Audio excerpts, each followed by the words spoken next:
Hey, this is Tom Jacobs from tdjacobs.com and also healingsuicide.com.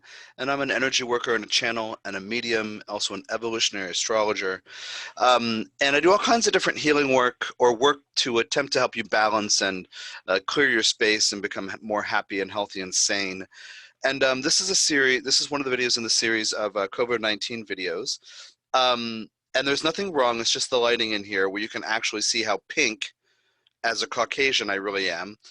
We call people who are Caucasian white. We're not white, we're pink. Anyway, this lighting is magically revealing my violet hues or my lavender hues. So it's totally distracting. I have to make sure I don't look at it.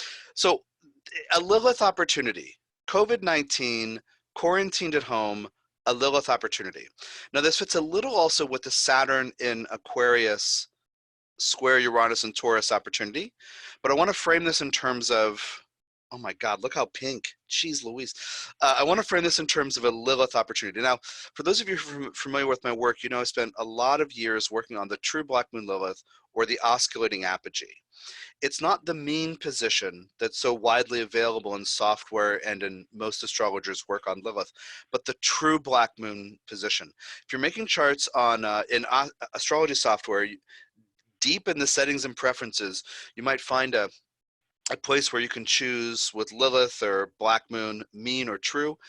If you're using astro.com, that's where I do it because I use a lot of asteroids and it's easier that way instead of in software. I use software for other things, but I just want you to know I know how to use astrology software, but sorry, I'm a little wired right now. So H13 is the osculating apogee, H13.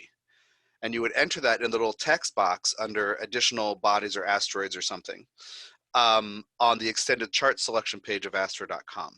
So anyway, I focus a lot on the true Black Moon Lilith as an indicator of instinct and this kind of root chakra wisdom of the natural world or nature that exists within our consciousness and our energy fields, therefore our bodies and our emotions.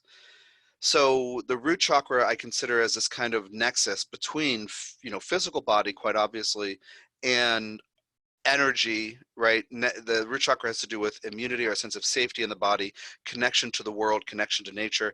If we feel safe on the planet, if we feel connected to other humans in groups or feel like that we're part of society or part of the world or part of a nation state or part of a tradition or heritage, that's in the root chakra. Well, Lilith is an instinctive energy that's pre-verbal and pre-rational.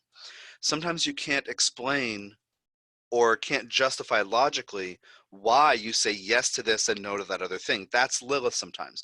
I call it the looks good on paper syndrome, where somebody says, you have to meet my friend Susan. She's amazing. Here are 10 things you'll love about Susan, and here are 20 things she'll love about you. And when you meet, you're like, sure, that sounds great. Susan sounds like an amazing person. And when you meet her, your skin crawls, you tense up, you don't have any reason why. There's an energetic or emotional or chemical, like chemistry, reason. So you can't justify why she's not going to be your new BFF. Did I do that right? Best friends for, yeah, BFF. Sorry. I don't want to mix up the 3-letter word things. So Lilith says, I crave this or I reject that, and it can be very intense. So here we are, quarantined, sequestered, as I've said to my subscribers in a class last week about, or maybe 2 weeks ago, about Saturn and Aquarius. Essentially, you are right now sequestered with your crummy beliefs. So your fears, your pains, your regrets, your guilt, I don't know what's going to happen next and what parts of you think that means. Like, I don't have any control. Like your relationship with fear, right? Your relationship with uncertainty. Are you supported? Are you connected? Do you have the support that you need, right? All these kinds of questions can come up kind of residing in our root chakra. Essentially an opportunity to gain some objectivity, Saturn and Aquarius, square Uranus and Taurus, and really get clear on our value system and what we're going to invest in, what we're going to pay attention to. Uranus and Taurus says free yourself by choosing to individuate regarding your own healthy value system. Like, stop paying attention to things that don't serve you. So Saturn in Aquarius says structures have to change, and that's in tension with the impulse that you must free, or the impulse to free yourself in how you use your resources and how you gain and earn and hold resources. So think about Taurus in the second house. They're not the same, but just think about that archetype of Venus, Taurus, second house. A lot of people will go straight toward money and possessions, and that's what our astrological minds may do.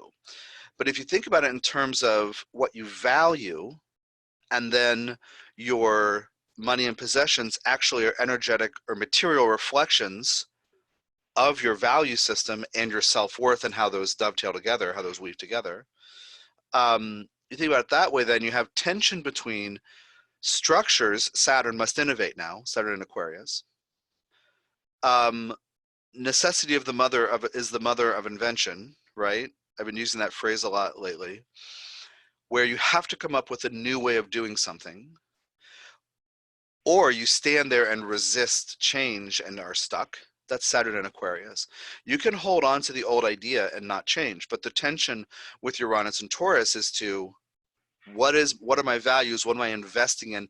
And again, this idea of what am I paying attention to? What am I investing my attention in? Am I wasting my time? Am I wasting my attention? Am I throwing away money, right? So as Saturn hits Aquarius and the square to Uranus and Taurus heats up, a lot of us have our financial lives changed, limited, paused, or stopped, or upended. So we have to think about what our values are and what we're going to invest in. And it's easy to go into fear. I'm not immune from that myself.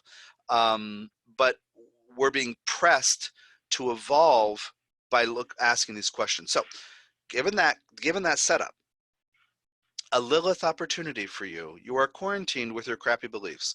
So what are you eating? Why are you eating it? The Lilith opportunity here is to get to the bottom of if you have certain patterns regarding food that are related to emotions and the patterns don't serve you. What I want to paint this picture for you as of, you're sequestered with your crummy beliefs. You're inside the house. You may have certain patterns of how you're out in the world, and now you're at home. You have the opportunity to gain awareness of why you do what you do. And I'd say with the eating thing and food, yeah, that's one level of it, but it's actually everything and your emotions. What do you do regarding the energies in your body, the emotions you feel? Like, you feel energies in your body and you feel emotionally in response, right? That's how it works. Or somebody else's energy seems to strum your strings and you feel emotion. Well, how are you emotionally responding to your world? The Lilith part of this is, how can I nourish my body in the way that it instinctively wants? So what am I investing in? What am I paying attention to? What am I valuing right now? What am I wasting my attention on? What am I wasting my energy on? What might I be wasting my money and calories on? That's one avenue here. But the idea is, and I don't want to make it only about food, but I will be.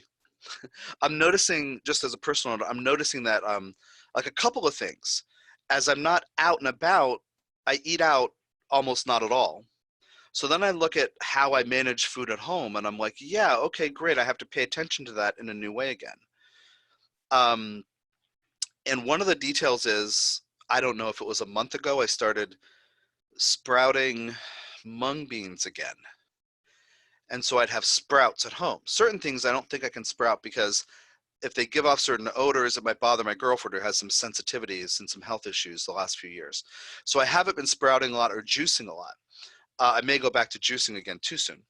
Or also, not too soon, but also go back to that. But this thing about the sprouts, enzymes, they're alive, right? There's this energy pack, right? This punch of energy. And I've also, for a number of months, and so that's like a good thing that my body's like, yes, keep doing that. My Lilith is saying yes. My body sometimes says, I'm not into red meat. And I've been confused about that. And then the other day, I mistakenly ate chicken I accidentally ate a chicken. No, I thought I was defrosting a frozen thing of turkey that my girlfriend couldn't use after all. We bought it, but then it turns out maybe she couldn't have it. And I grabbed the wrong thing, and it was chicken. And I cooked that and ate it, and my body lit up, and I was like ravenous, and it was crazy because something was correct. My Lilith said, that is what I need. So I'm having that experience of I'm being at home with my crummy beliefs. So I have to deal with them, but I'm at home with my emotional patterns. I have fewer opportunities for distraction. That's the point, and you do too. So you're at home with your feelings, you're at home with your beliefs, you're at home with your ideas, you're at home with your body. Pay attention to how this is the Lilith opportunity. Pay attention to how your body responds to what you normally do regarding food and other things. Pay attention to how your body responds vibrationally to things. With that thing with the chicken, while I was eating the chicken, I felt ravenously hungry. And it wasn't blood sugar issues, right? And it also wasn't that my stomach was empty. I felt ravenously hungry for a certain kind of nutrient, and I was getting it, so my body was like, yes, yes, yes, yes. So the next day, just to further this, the next day I was like, well, maybe it's birds in general. So I correctly defrosted some of the turkey and I ate it. My body was like halfway there. My body was like, you know what? This is a great idea. This is a great idea, Tom. Tom's brain. And then later that day, I had that ravenous feeling again and was trying to sort it out and listen to my body. And then there was a pan where my girlfriend had cooked chicken that was soaking, and I smelled the residue, and I was like, and I got that ravenous thing again. So it's something about chicken. Anyway, at different times in my life, when Lilith has asserted itself and I needed to go back to eating raw meat, that's what it felt like. Also, the very first time I ate raw meat, my body woke up and I had that sense of, it wasn't hunger or tired, I'm hungry, or emptiness. It was like an intense, instinctive, ravenous response where the people I was with said to me, one of them said, when you put this in your mouth, when you start eating this, something in you might wake up and you might never be able to go back. And I was like, I am nervous about eating raw animal flesh. And then I put it in my mouth and started chewing it, and I knew exactly what he was talking about. And everything changed. And I have had times over the years, that was in probably 2006, I've had times over the years when I don't eat raw meat all the time. But lately I have been to attempt to work with emotions in better ways. So what I want to get at is, again, reframing the Lilith opportunity. To get in touch with instinct, food patterns, feeding patterns, is a most important way to do that. Because your brain and your habits and your mouth will have certain patterns or go-to foods for certain emotional reasons, right? Emotional eating.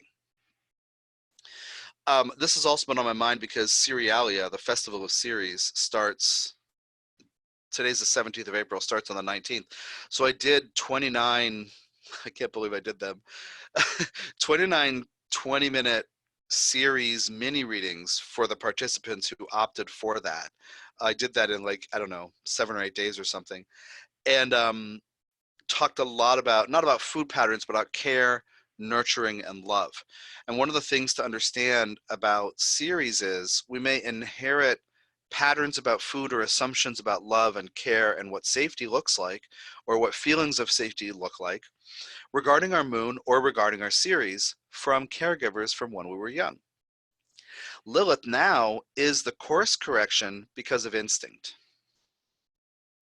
So let's say now, in a time of a coronavirus or a time of, the era of COVID-19 and social or physical distancing and being sequestered at home with my crummy beliefs, let's say that I'm feeling stress about what's going on in the world, or I'm talking to people who are, or reading articles who are trafficking in conspiracy theories, and it's like, what's making me nuts? What if it's really bothering me? Well, if I have go-to comfort behaviors, perhaps including eating, what I'm asking you to be willing to do, if you have any kind of comfort behavior release valves like that, feel in your body what happens when you engage with that behavior or engage with that substance and eat that substance. Without judgment, feel into what is happening.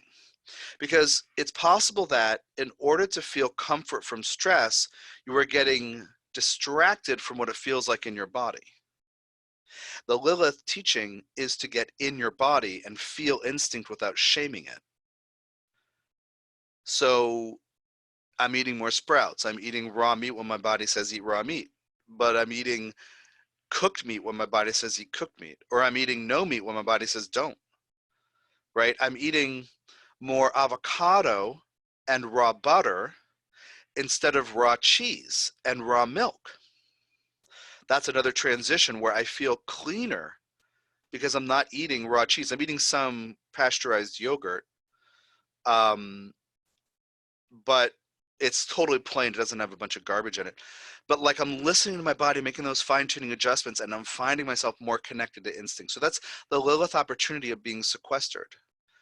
Now, regarding energy management, you're not just sequestered with your crappy beliefs. If you live with other people, you're sequestered with their crappy beliefs, with their disempowerment, with their conspiracy theory bull bleep. So also monitor how you are experiencing the energies of others. Center, ground, pulling your energy down and in, right? Use the grounding meditation, free download from my website. Use the 22 days or 22 20-minute channeled energy work meditations with Ascended Master Jehudi and Archangel Metatron. Jehudi is also known as Hermes. Yes, that Hermes. Thoth. Yes, that Thoth. Saint Germain and Merlin. Yes, that Saint Germain, that Merlin. But you can use all those different tools to get in your body and stay in your body and explore listening to what your body says so you can differentiate what your body needs versus what your mind and personality and egoic self are habituated to. That's really the point of this rambling video. The Lilith opportunity is listening to the body and separating it from what the habit is or the mind is. And there's this last detail I'll include for you, which is a good Lilith exercise in general. Like I said, how certain things vibrate when you engage with them. Well, let's say this little moldavite that I'm actually, let's use this one. It's a little bigger. This little moldavite I'm using to kind of channel a little bit for you, kind of like stay in touch with the teacher self of myself before I go back to my normal life.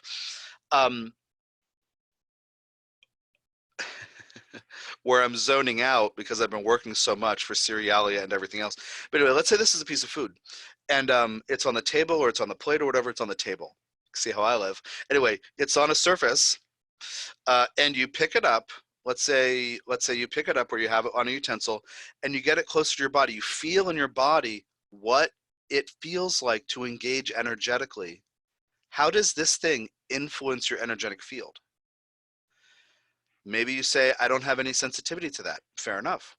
When it gets inside your mouth, I'm not going to put this in my mouth, but when it gets inside your mouth, there's a second opportunity to experience the energy of it. But when you put it in your mouth, there's taste and texture, weight, flavor. I guess taste and flavor. What's it? Taste, texture, temperature, right? These different physical things. And also, if it's high in fat, it has a good mouth feel.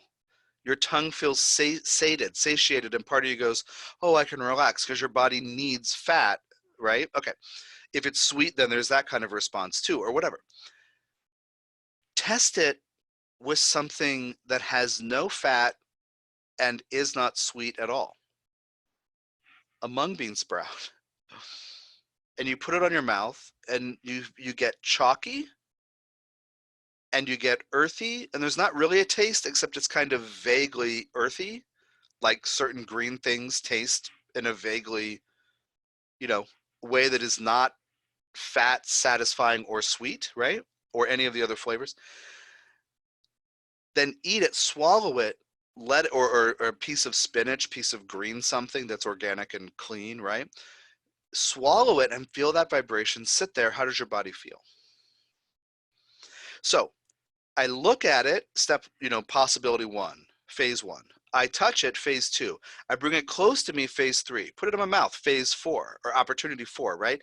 Chewing it, how does my body respond? I'm inviting you, as you're sequestered with your crappy, crummy, disempowered beliefs and fears, paranoias, and conspiracy theory junk. I'm inviting you to tune into your body for this Lilith experiment. How does my body respond? Now, if you're thinking about the news and death toll and economy crashing and you're worrying about numbers, you're in your brain. I have no criticism for you about that. I do it too. We all do it. It's what our brains do. But I want you to periodically, daily, but on a periodic basis, reset by getting in your body to experience the vibration of what you're eating. And if the vibration of what you're eating, this is why I stopped eating the cheese and went back to the raw butter. Instead of the raw butter a couple times a week, now twice a day, every day, or roughly. Like avocados and raw butter are the main fat source for me right now. And I'm trying to make that the primary thing, and then protein and vegetables. But the emphasis isn't on the raw or cooked protein. The emphasis is on the fat as the main source of calories. And there's reasons for that. But anyway, but I realized just eating the cheese, it's raw goat cheese. It's very high quality. Vibration's great, but my body's like, not right now. So I went back to the other things and everything opened up and I started to feel a lot better. So that's how, so anyway, get used to what your body feels like. And if you're eating something and your mouth says that has a great mouthfeel and you're chewing it and some part of you goes, that is a great distraction. I can chew this and not think about numbers or how many people have died or how long we will be in this situation and I'm uncertain, I'm distracted from this. That's a different part of you. And I promise you that you'll be happier if you're in your body and dealing with your emotions and not escaping them. So check out the 22 days, or 20, I call them 22 days, but the 22 channeled, because I did them over a sequence of 22 days. 22 channeled meditation energy work MP3s. I'll link in the description. Yeah, and also the grounding meditation you can get from tdjacobs.com. So take care of yourself, pay attention, listen. You're going to want to check out sometimes, and don't judge yourself for that, but challenge yourself to stay present and deal with yourself, deal with your feelings, deal with your, there are a lot of things going on right now that, there's some stuff with chaos and certain government responses, there's uncertainty, there's stimulus checks going out and there are flubs and mistakes in the system and, miscommunications or people not being available, or you got to call this thing to fix this thing with the numbers and they don't have any staff on hand, or they're reduced staff, so you have to wait 3 hours on the phone, or not going to, all the stresses. Yes, that's what happens during a pandemic. But you are in charge of your reaction. You're in charge of how you hold yourself. And so the Lilith thing here, this invitation to get aware of through those different phases of experience of the substance you might consume, is inviting you to explore being autonomous, being in your body, being centered, so you can figure out what you need to do on a regular basis. So you're not driven by fear or anxiety because you don't know what's going to happen next. None of us knows what's going to happen next. No one knows. We don't know if our leaders are going to make good decisions. We don't know if the leaders are going to make decisions based in science and fact and truth. That is, we don't know how long it's going to last. We don't know if those small businesses, and maybe yours, maybe mine, maybe we're in this situation with a small business loan program. We don't know if it's going to get refunded. The stimulus package is supposed to, cover about 8 weeks. The things that this money that being sent out, well, what's going to happen then? We don't know. But we can not freak out if we can stay grounded. I'm asking you to play with the food vibration, how your body responds to foods, as an experiment in that kind of centeredness and reclaiming a connection with your body so you're not floating away or trying to distract yourself. So check out what I'm up to at tdjacobs.com. Thank you for your time and energy, and take care of yourself.